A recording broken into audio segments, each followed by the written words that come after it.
আসসালামু আলাইকুম। আশা করি আমার প্রিয় ভিউয়ার্সরা আপনারা সবাই ভালো আছেন। আজ আপনাদের সঙ্গে বিয়ে বাড়ি বা অনুষ্ঠান বাড়ির স্টাইলে দই কাতলার রেসিপি শেয়ার করব। প্রত্যেক দিন একঘেয়েমি মাছের ঝোল বা ঝাল না বানিয়ে মুখের স্বাদ বদলাতে অনুষ্ঠান বাড়ির মতো স্বাদে দই কাতলার রেসিপি বাড়িতেই বানিয়ে ফেলুন। আজকের রেসিপিটি ভালো লাগলে লাইক কমেন্ট শেয়ার অবশ্যই করবেন। নতুন বন্ধু হলে সাবস্ক্রাইব করে বেল বাটনটি অল করে রাখবেন, তাহলে আমি যখনই নতুন কোনো ভিডিও দেব সবার আগে নোটিফিকেশন আপনাদের কাছে পৌঁছে যাবে। তাহলে আসুন এই সহজ রেসিপিটি দেখে নেওয়া যাক। প্রথমেই আমি এখানে দাকা পেটি মিলিয়ে 6 পিস কাতলা মাছ নিয়েছি। খুব ভালোভাবে পরিষ্কার করে ধুয়ে জল ঝরিয়ে রেডি করে নিয়েছি। এই মাছের মধ্যেই দিয়ে দেব আন্দাজ মতো লবণ। আমি শুধু এখানে লবণ দিয়েই খুব ভালোভাবে হাত দিয়ে ঘষে ঘষে ম্যারিনেশনে রাখবো প্রায় 10 মিনিটের জন্য। আপনারা চাইলে লবণ, হলুদ বা লঙ্কা গুঁড়ো ব্যবহার করতে পারেন। মাছের মধ্যে লবণ দিয়ে উল্টে পাল্টে খুব ভালোভাবে মেখে নিয়েছি। মাছ ম্যারিনেশনে থাক ততক্ষণে একটা মশলা বানিয়ে রেডি করে নেব। এখানে একটা মিক্সিং জার নিয়েছি। মিক্সিং জারের মধ্যেই প্রায় 12 থেকে 14টা মতো আমি কাজু বাদাম দিয়েছি, আর 1 টেবিল চামচ চাল মগজ নিয়েছি, আর 1 টেবিল চামচ পোস্ত। এখানে শুধু কাজু বাদাম আর পোস্ত ব্যবহার করতে পারেন, বা শুধুমাত্র পোস্ত আর চাল মগজও ব্যবহার করতে পারেন। এখানে আমি 3 রকমই ব্যবহার করেছি। প্রথমে শুকনো গুঁড়ো করে নিয়েছি। এবার এখানে আমি অল্প পরিমাণ জল দেব, মোটামুটি হাফ কাপ মতো আমি এখানে জল দিয়ে দিয়েছি। দিয়ে আমি খুব ভালোভাবে একদম ব্লেন্ড করে নেব। দেখুন খুব মিহি করে একদম ব্লেন্ড করে নিয়েছি। একটা বাটিতে আমি উঠিয়ে রাখবো। ওই একই মিক্সিং জারেই দিয়ে দেব 1.5 ইঞ্চ পরিমাণ আদার টুকরো, আর 5 থেকে 6 কোয়া রসুন ছাড়িয়ে নিয়েছি। স্বাদ মতো কাঁচা লঙ্কা, আমি এখানে 2টো কাঁচা লঙ্কা ব্যবহার করেছি, আর এখানে 2টো বড় সাইজের পেঁয়াজ রাফলি কেটে নিয়েছি। দিয়ে দিয়েছি সব। জল ছাড়াই পেস্ট বানিয়ে নেব।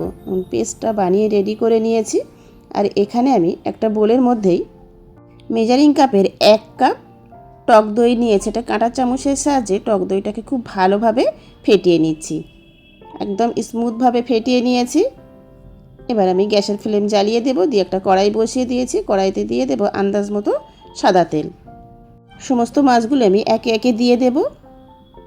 মিডিয়াম ফ্লেমেই মাছগুলো আমি ভেজে নেব। আমি সাদা তেলে রান্নাটা করে নেব, তাই আমি সাদা তেল দিয়েই মাছ ভেজে নিচ্ছি। আপনারা চাইলে সর্ষের তেলেও মাছ ভেজে রান্না করতে পারেন।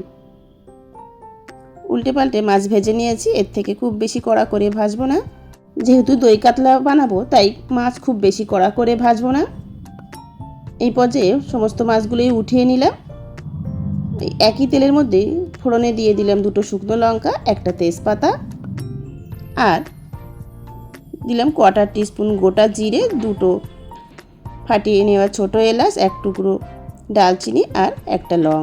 ফোড়নটাকে কয়েক সেকেন্ড ভেজে নিচ্ছি। ফোড়ন থেকে সুন্দর গন্ধ ভরা হওয়া শুরু হলেই এখানে আমি দিয়ে দেব আগেই যে আদা, রসুন, পেঁয়াজ, কাঁচা লঙ্কা একসঙ্গে পেস্ট বানিয়ে রেখেছিলাম, সব দিয়ে দিলাম।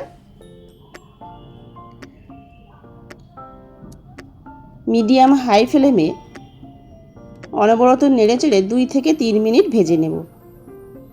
পেঁয়াজ, আদা, রসুনের কাঁচা গন্ধটা চলে যাওয়া পর্যন্ত ভেজে নিতে হবে।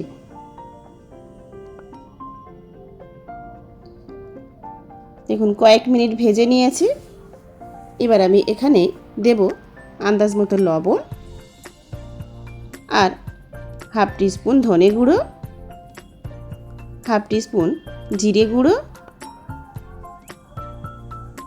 আর এখানে আমি 1/4 টিস্পুন কালো গোলমরিচ গুঁড়ো দিয়ে দিলাম।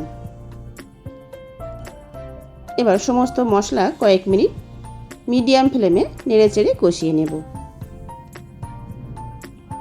কষিয়ে নেওয়ার পর এখানে আমি অল্প একটু জল দিয়ে দিলাম। জল দেওয়ার পর কয়েক মিনিট কষিয়ে নেব। মশলা থেকে তেল ছেড়ে আসা পর্যন্ত কষিয়ে নিতে হবে। মশলা থেকে তেল ছেড়ে এসছে, কয়েক মিনিট সুন্দরভাবে কষিয়ে নিয়েছি। এবার আগেই যে আমি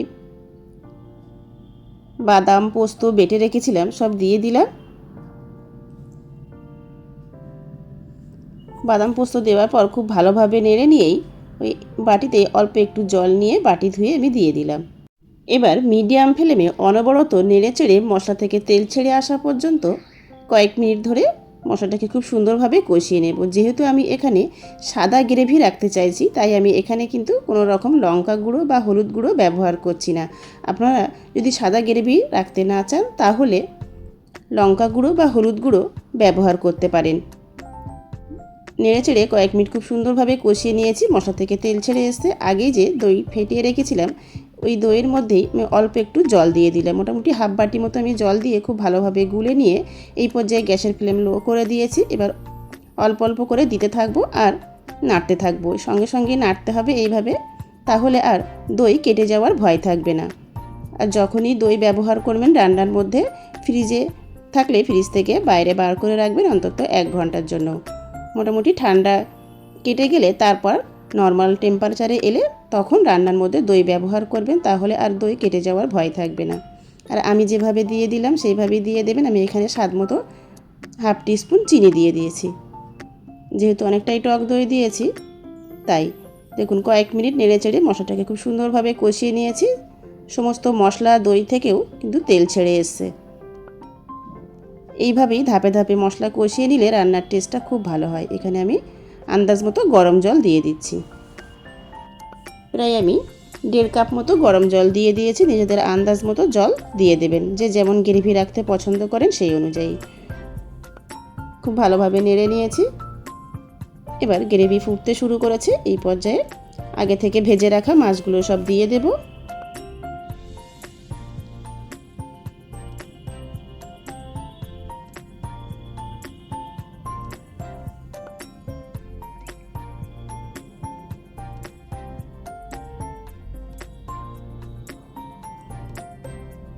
সমস্ত মাছগুলোই একে একে গ্রেভির মধ্যে দিয়েছি। ভালোভাবে নেড়ে দিয়ে ঢাকা দিয়ে রান্না হতে দেব প্রায় 7 থেকে 8 মিনিট। আর লো ফ্লেমেই কিন্তু রান্না হতে দেব। ফিরে এসেছি 8 মিনিট পর, ঢাকা খুলে নেব। এবার আমি কয়েকটা চেরা কাঁচা লঙ্কা উপর থেকে দিয়ে দিচ্ছি। নিজেদের স্বাদ মতো লঙ্কা দিয়ে দেবেন। আর হাফ টিস্পুন গরম মশলা গুঁড়ো উপর থেকে এইভাবে ছড়িয়ে দিলাম। আর দেব হাফ টিস্পুন ঘি। এই পর্যায়ে ঘিয়ের পরিবর্তে বাটারও দিতে পারেন, বা ঘি বাটার না দিতে চাইলেও স্কিপ করতে পারেন।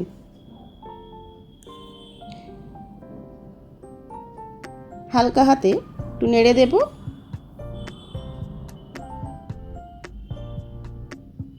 এই পর্যায়ে একবার টেস্ট করে দেখে নিতে পারেন, যদি কিছু প্রয়োজন হয় লবণ মিষ্টি তাহলে দিয়ে দিতে পারেন। এখানে আমাদের দই কাতলা একদম রেডি। গ্যাসের ফ্লেম অফ করে দিয়ে ঢাকা দিয়ে স্ট্যান্ডিং টাইমে রাখবো, তারপর সার্ভ করে নেব। স্ট্যান্ডিং টাইমে রাখার পর একটা প্লেটে উঠিয়ে দেখিয়ে দিচ্ছি। দেখুন দেখতে যেমন সুন্দর হয়েছে, খেতেও দারুণ মজা। রেডি হয়ে গেল অনুষ্ঠান বাড়ির মতো স্বাদে দই কাতলা। Plain rice, pulao, fried rice সব কিছুর সঙ্গেই খেতে দুর্দান্ত ভালো লাগে। আমার মতো করে অন্তত একদিন হলেও বাড়িতে ট্রাই করে দেখবেন, আশা করছি ভালো লাগবে। আর আজকের রেসিপিটি ভালো লাগলে লাইক, কমেন্ট, শেয়ার অবশ্যই করবেন। নতুন বন্ধু হলে সাবস্ক্রাইব করে বেল বাটনটি অল করে রাখবেন, তাহলে আমি যখনই নতুন কোনো ভিডিও দেব সবার আগে নোটিফিকেশন আপনাদের কাছে পৌঁছে যাবে। ভিডিওটি শেষ পর্যন্ত দেখার জন্য সবাইকে অসংখ্য ধন্যবাদ।